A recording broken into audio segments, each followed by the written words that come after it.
दिल्ली में प्रदूषण पर रोकथाम के लिए सरकार ने ग्रीन वॉर रूम बना लिया है, जिससे 24 घंटे वायु प्रदूषण की निगरानी की जा सकेगी।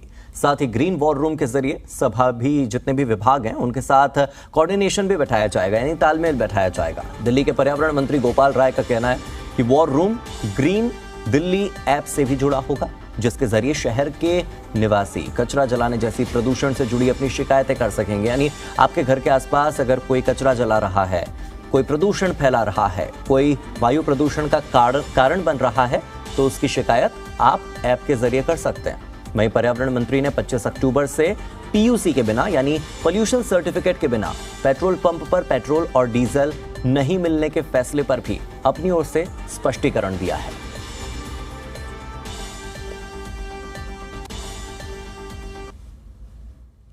दिल्ली में एक बार फिर से युद्ध प्रदूषण के विरुद्ध अभियान शुरू हो चुका है और इस समय हम ग्रीन वॉर रूम के अंदर मौजूद हैं, जो कि एक महत्वपूर्ण कड़ी है प्रदूषण पर लगाम लगाने के लिए सरकारी तैयारियों के मद्देनजर। तरह तरह के नियम कानून ग्रैप के तहत दिल्ली वालों को तो फॉलो करने ही होंगे। सरकार अपने स्तर पर क्या तैयारियां कर रही है, इसके लिए ग्रीन वॉर रूम तैयार किया गया है।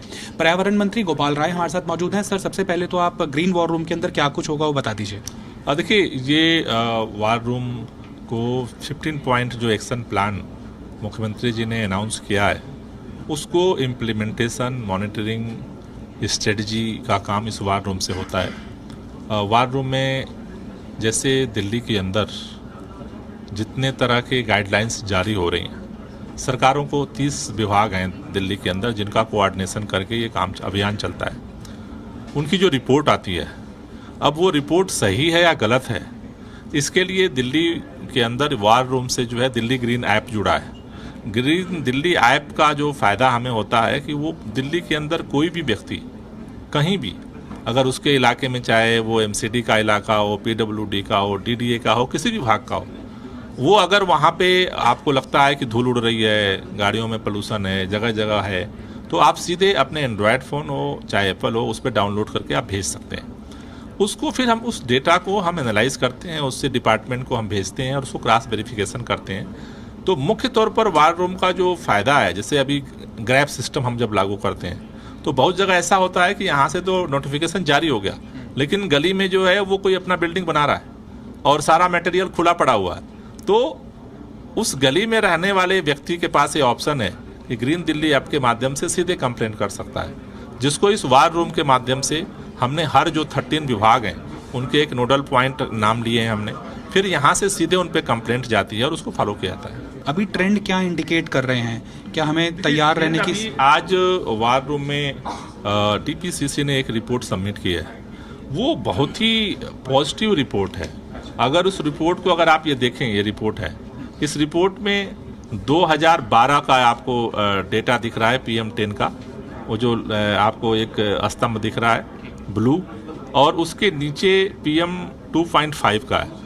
अगर आप इसको देखें ध्यान से तो 2012 में जो प्रदूषण होता है उसके मापने का 2 पैरामीटर से मेजर, एक PM10 और PM2.5। PM10 अगर देखें तो 2012 में 368 था, 2021 में वो घट करके, अब वो एवरेज है पूरे साल का, अगर आप देखेंगे तो वो घट करके 221 हो गया।